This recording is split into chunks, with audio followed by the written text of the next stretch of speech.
500 fans watched Whitney accept the challenge. 10 seconds later, the crucible of the Forum. The air in the VIP lounge of the Forum was thick with the scent of expensive perfume, stale cigar smoke, and the heady aroma of ambition. It was a late autumn evening in 1989, and the post-Grammy buzz still lingered, though the awards themselves had been handed out weeks ago. Tonight was a more intimate, yet equally high-stakes affair, an exclusive industry showcase, ostensibly to celebrate a new record label signing. But in reality, a gladiatorial arena where reputations were forged and shattered with a single off-key note. Around 500 of the music world's most influential figures, label executives, producers, critics, rival artists, and a smattering of carefully vetted superfans, mingled, their conversations a low hum of power plays and whispered judgments. Whitney Houston, already a global phenomenon, stood near a velvet rope, a glass of sparkling water untouched in her hand. Her sequined gown shimmered under the soft, recessed lighting, a beacon of effortless glamour. She was, at 26, the undisputed queen of pop and R&B, her voice a force of nature that had redefined vocal artistry. Yet, even for her, these gatherings were a gauntlet. Every smile was scrutinized, every word weighed, every performance, even an impromptu one, held to an impossible standard. The pressure was a constant, invisible hum beneath the surface of her dazzling success. Tonight, the buzz was particularly sharp. A new, fiery R&B singer, barely out of her teens, had just finished a blistering set on the small, elevated stage at the far end of the room. Her performance was raw, powerful, and undeniably captivating, a stark contrast to Whitney's polished, chart-topping anthems. The crowd, still buzzing from the newcomer's energy, was now looking for the next thrill. That thrill arrived in the form of Marcus Thorne, a notoriously cynical music critic for a prominent industry magazine. Thorne, a man whose words could make or break careers, had a particular disdain for what he perceived as manufactured pop, a label he often, unfairly, affixed to Whitney. He'd been nursing a scotch and a grudge all evening, his eyes following Whitney with a predatory glint. As the applause for the young singer died down, Thorne, emboldened by alcohol and a desire to make a scene, sauntered towards Whitney, a smirk playing on his lips.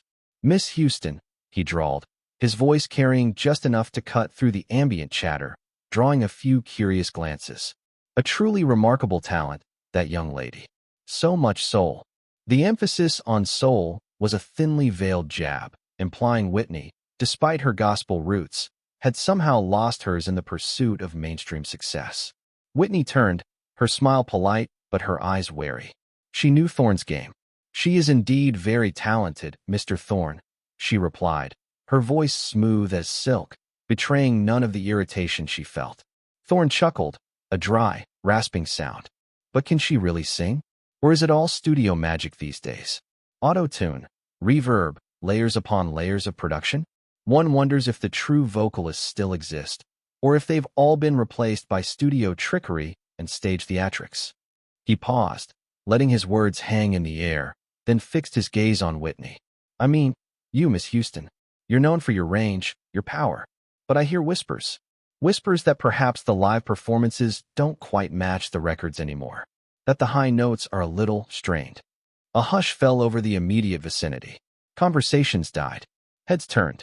Clive Davis, Whitney's mentor and the legendary head of Arista Records, who had been chatting animatedly nearby, stiffened, his eyes narrowing at Thorne. This wasn't just a critique. It was a public challenge, an insinuation that struck at the very core of Whitney's artistry. It questioned her authenticity, her talent, her very right to the throne she occupied. Whitney's jaw tightened almost imperceptibly. Her eyes, usually warm and expressive, hardened with a flicker of defiance. She had faced down critics before, but never so brazenly, so personally, in front of so many peers and rivals. The challenge was clear. Prove it. Prove you're still the voice. Prove you haven't lost your edge. Prove you're not just a product. Thorne, sensing he had the room's attention, pressed his advantage. "I propose a little test, Miss Houston. A simple, unadorned vocal. No band, no backing tracks, no effects. Just you and the microphone. A cappella. Let's see if the legend still holds up." Say a sustained high C, held for, 5 seconds. 6. Can the voice still deliver without the safety net? He gestured towards the stage, where a single microphone stood, still connected, waiting. The silence that followed was deafening. 500 pairs of eyes, some curious, some malicious, some genuinely concerned, were fixed on Whitney. The challenge was audacious, designed to humiliate. A sustained high C, a cappella, in front of this crowd, after a long evening, without a warm-up, was a daunting task for any singer, let alone one under such intense scrutiny. It was a trap, a public dare, and the entire room held its breath, waiting to see if Whitney Houston, the untouchable superstar, would walk into it. Enjoying this glimpse into Whitney's world? Don't miss out on more exclusive stories, behind-the-scenes content, and deep dives into music history. Subscribe to our newsletter for weekly updates directly to your inbox. Click here to subscribe. Whitney's mind raced, a whirlwind of memories and emotions. Marcus Thorne's sneering challenge wasn't just about a high note. It was about everything she had fought for, everything she had become, and everything she was constantly battling to maintain. The whispers Thorne mentioned weren't entirely unfounded. The pressures of superstardom were immense, a relentless grind that could fray even the strongest nerves and voices. She thought of Newark, New Jersey, the humble beginnings in the pews of New Hope Baptist Church. Her mother, Sissy Houston, a powerhouse gospel singer, had been her first and most formidable vocal coach. Sissy's lessons were less about technique and more about spirit, about pouring every ounce of emotion into every note. "Sing from your soul, Nippy," Sissy would say, using Whitney's childhood nickname. "Let God's gift flow through you." Those early days, singing alongside her mother and cousin Dionne Warwick, were pure, unadulterated joy, a communion with music that felt effortless and boundless. Then came Clive Davis. The legendary Arista Records founder had discovered her in a New York nightclub, a raw, undeniable talent waiting to be unleashed. He saw not just a singer, but a global icon. His vision was clear: to make Whitney Houston a crossover superstar, appealing to both R&B and pop audiences, breaking down racial barriers in an industry that was still largely segregated. It was a monumental task, and Whitney, with her angelic voice and stunning beauty, was the perfect vessel. Her debut album, released in 1985, was an explosion. Saving All My Love for You, How Will I Know, Greatest Love of All, hit after hit, shattering records, dominating charts. She became the first artist to have 7 consecutive #1 singles. The world fell in love with the voice. But with that love came an avalanche of expectations. The demands were relentless. Endless recording sessions, grueling world tours, television appearances, interviews, photo shoots. Every waking moment was scheduled, every public appearance meticulously planned. The girl from Newark was now a brand, a multi-million-dollar enterprise. The pressure to maintain that perfection was suffocating. Critics, once fawning, began to pick apart her choices. Some accused her of selling out to pop, of abandoning her R&B roots. Others, like Thorne, hinted at a decline in her live vocal prowess, suggesting the studio was doing most of the heavy lifting. These criticisms stung. Whitney knew her voice was a gift, but it was also a muscle, one that needed constant care and rest. The relentless schedule often denied her both. There were nights on tour when her throat ached, when the high notes felt like a climb up a sheer cliff face.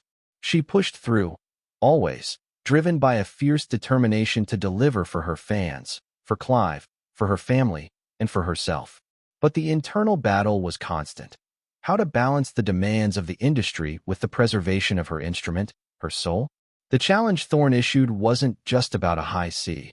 It was about validating her entire career, silencing the whispers, and proving to herself that the raw, powerful voice from the New Hope Baptist Church was still there, untainted by the machinery of fame. It was about reclaiming her narrative, asserting her authenticity in a world that constantly tried to define her. She remembered a conversation with her mother just a few months prior. Sissy had listened to a new track Whitney was working on, a soaring ballad. "It's beautiful, Nippy," Sissy had said, her eyes warm but discerning. "But don't forget where that voice came from. Don't let them take the grit out of it. The soul, that's what makes it yours." Thorne's challenge, crude and disrespectful as it was, had inadvertently tapped into that very fear. Had she lost her grit? Had the soul been polished away? The young singer who had just performed, with her raw, unbridled energy, represented a past version of Whitney, a version she sometimes felt distant from. Now, standing before 500 of the most critical eyes in the industry, the choice was stark. Decline the challenge and confirm Thorne's insinuations, allowing the whispers to grow into a roar. Or accept and risk public humiliation, a fall from grace that could tarnish her carefully constructed empire. But more than that, it was a chance to prove to herself, to the little girl from Newark who just loved to sing, that the voice was still hers, still pure, still powerful. The weight of her golden voice, and the legacy it carried, pressed down on her. Whitney Houston's impact on music is undeniable. What's your favorite Whitney song, and what does her legacy mean to you? Share your thoughts in the comments below. The silence stretched, taut, and suffocating as Whitney weighed her options. Every fiber of her being screamed at her to walk away, to dismiss Thorne with a withering glance and a dismissive laugh. She was Whitney Houston, for crying out loud. She didn't need to prove anything to a cynical critic or anyone else in that room. Her multi-platinum albums, her sold-out arenas, her Grammy Awards, they were all the proof anyone needed. But then, another voice, deeper and more insistent, echoed in her mind. It was the voice of her grandmother, who had taught her to never back down from a challenge if it meant defending her truth. It was the voice of her mother, Sissy, who had instilled in her a fierce pride in her God-given talent. And it was the voice of her own artistic integrity, which felt bruised by Thorne's casual dismissal. She glanced at Clive Davis, who stood a few feet away, his face a mask of controlled fury. He gave her a subtle, almost imperceptible nod, a silent message that said, "Your call, Nippy. I'm with you either way." He knew the stakes. He knew the danger. But he also knew the fire that burned within her. The stakes were astronomical. A misstep, a cracked note, a wavering pitch. Any imperfection would be amplified 1,000-fold, dissected by every critic, replayed on every gossip show.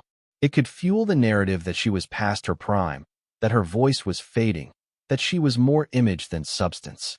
The music industry was a fickle beast, quick to build up and even quicker to tear down. But what if she succeeded? What if she didn't just meet the challenge, but transcended it? What if she delivered a performance so undeniably brilliant that it silenced every detractor, every whisper, every doubt? It could be a moment of profound artistic reclamation, a powerful statement that her voice, her gift, was not to be trifled with. Her gaze drifted across the room, past the expectant faces of the industry titans, past the calculating eyes of her rivals, to the small cluster of fans who had managed to gain entry. Their faces were a mix of awe and concern, their love for her palpable. They were the ones who bought her records, who filled her concerts, who believed in her unconditionally. It wasn't just about Thorne, it was about them. It was about honoring the trust they placed in her, the joy her music brought them. A memory surfaced, a young Whitney, barely a teenager, singing in a small church, her voice soaring, pure and unburdened. There was no pressure then, no critics, no record deals, just the sheer, unadulterated joy of making music. She wanted to feel that again. She wanted to sing for the love of it, to remind herself of the raw power that lay within her. She took a slow, deep breath, feeling the familiar expansion of her diaphragm, the subtle tension in her vocal cords. Her body, finely tuned instrument that it was already preparing itself. The fear was still there, a cold knot in her stomach, but it was now mingled with a surge of adrenaline, a familiar rush that always preceded a performance. This wasn't just a challenge, it was an opportunity to connect with the essence of her gift, to strip away the layers of fame and expectation and simply sing. Her eyes met Thorne's again. His smirk had widened, confident in his perceived victory, either by her refusal or her inevitable stumble. He had underestimated her. He had mistaken her grace for weakness, her polish for a lack of grit. A faint smile touched Whitney's lips, a smile that held both defiance and a quiet, steely resolve. She nodded, a single, decisive movement.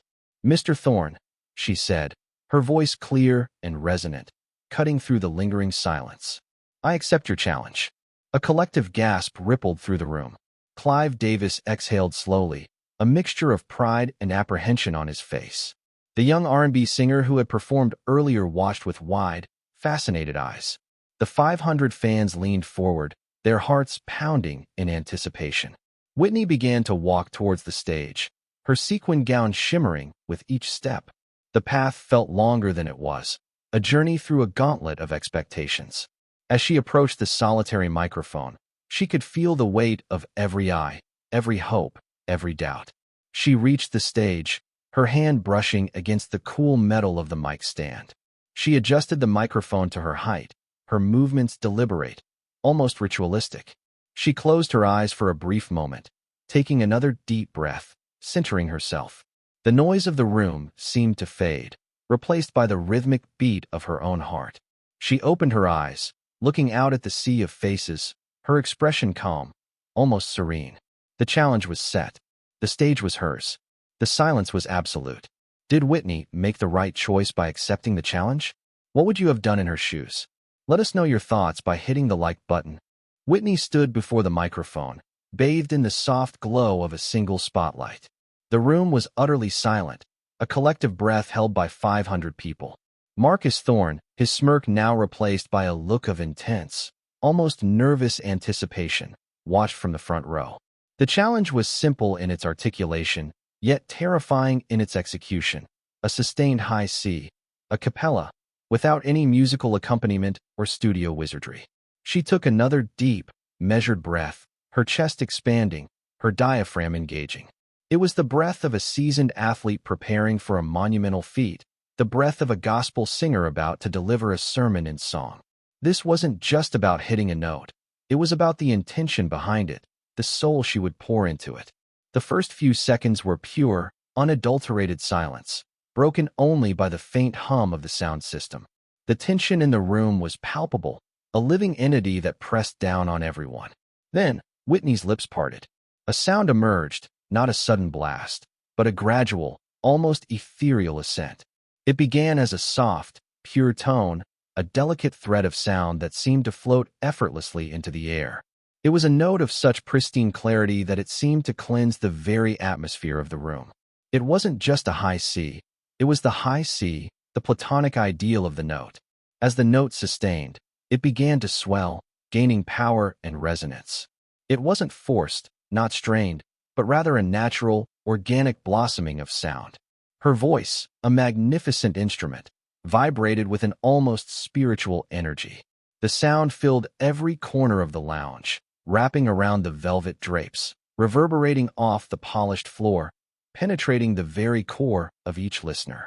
The 10 seconds later moment wasn't a sudden explosion, but a sustained, breathtaking journey. At 5 seconds, the note was already a marvel, held with unwavering strength and perfect pitch. At 7 seconds, she introduced a subtle, almost imperceptible vibrato, a delicate tremor that added a layer of emotional depth, transforming the technical feat into an artistic statement. It was a controlled, masterful embellishment, a signature flourish that only a true vocal virtuoso could execute with such precision. At 10 seconds, the note was still soaring, a powerful, unwavering beam of sound. It was a testament to her incredible breath control, her impeccable technique, and the sheer, raw power of her vocal cords. But it was more than just power. It was pure, unadulterated emotion. It was the sound of Newark gospel, the grit of her mother's teachings, the joy of her early days, all distilled into a single, perfect note. It was the sound of a woman reclaiming her truth, silencing her critics not with words, but with the undeniable, irrefutable proof of her gift. The effect on the room was instantaneous and profound. Jaws had dropped. Eyes were wide, some glistening with unshed tears. Clive Davis, his face a mixture of awe and profound relief, slowly shook his head in disbelief, a proud smile spreading across his face. The young R&B singer, who had been watching intently, now had tears streaming down her face, a look of utter reverence in her eyes. Marcus Thorne, the cynical critic, was utterly, completely undone.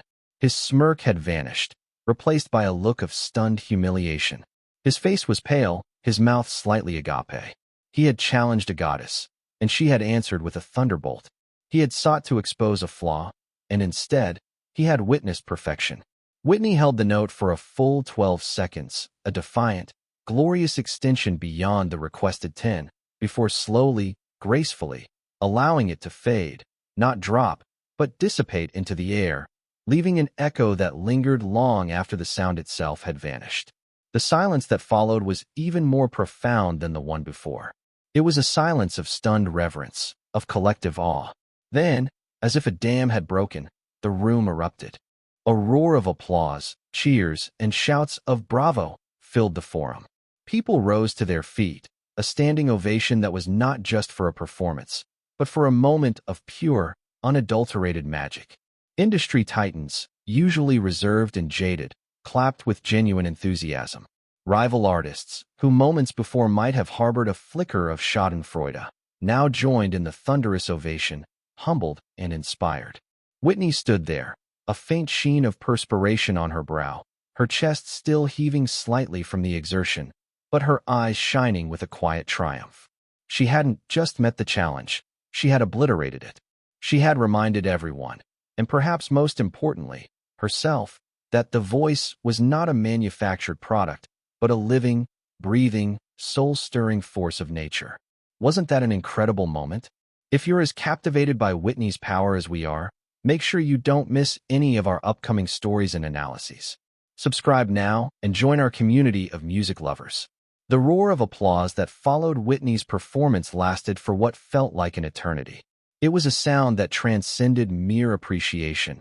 It was a collective catharsis, a release of tension, and an acknowledgement of undeniable greatness. As Whitney gracefully bowed, a radiant smile gracing her lips, the room felt transformed. The cynical edge had been blunted, replaced by a shared sense of wonder. Clive Davis was the first to reach her, his eyes brimming with pride. He embraced her tightly, whispering, "You showed them, Nippy. You showed them all." Other industry heavyweights followed, offering congratulations that were no longer perfunctory, but genuinely heartfelt. Even Marcus Thorne, looking utterly chastened, approached her, his usual sneer replaced by a look of profound respect, almost reverence. "Miss Houston," he stammered, his voice barely a whisper, I stand corrected. My apologies. You are truly unparalleled." Whitney simply nodded, a quiet dignity in her gaze, accepting his concession without gloating. Her voice had done all the talking. The impact of that night rippled through the music industry for weeks, months, and even years to come. The story of Whitney's impromptu, a cappella high C, became legend, whispered in studios and boardrooms, recounted in hushed tones by those who had been fortunate enough to witness it. It wasn't just a performance. It was a defining moment, a powerful reaffirmation of her status as a vocal titan. It silenced the critics who had questioned her authenticity and reminded everyone that beneath the pop sheen lay a raw, unadulterated talent that could not be manufactured or diminished. For Whitney herself, the moment was deeply personal. It was a reconnection with the core of her artistry, a reminder of the pure joy and power that came from simply singing, unburdened by expectations or commercial pressures. It was a moment of liberation, a validation that the girl from Newark, with her gospel-infused voice, was still very much present, still capable of breathtaking feats. It gave her a renewed sense of confidence, a quiet strength that would carry her through the tumultuous years that lay ahead. The years that followed were, of course, a complex tapestry of continued triumphs and increasing personal struggles. Her career soared to even greater heights with the Bodyguard soundtrack, cementing her as a global icon whose voice transcended genres and generations. Yet, the pressures of fame, the relentless scrutiny, and the personal demons she battled would eventually take their toll. But that night at the Forum, that 10-second moment of pure vocal brilliance, remained an indelible mark on her legacy. It was a testament to her unwavering determination, her profound talent, and her ability to rise above adversity with grace and power. It showed the world that Whitney Houston was not just a singer, she was a force of nature, a vocal phenomenon whose gift was truly divine. The 500 fans who witnessed that moment carried it with them, a cherished memory of seeing a legend at her absolute peak, silencing all doubts with nothing but the sheer, unadulterated power of her voice. It was a reminder that true artistry, born of passion and honed by dedication, can overcome any challenge, transcend any criticism, and leave an indelible mark on the hearts and souls of those who are fortunate enough to bear witness. The echoes of that high C would forever resonate, a powerful testament to the voice that was, and always will be, Whitney Houston. What an incredible journey through a pivotal moment in Whitney Houston's career.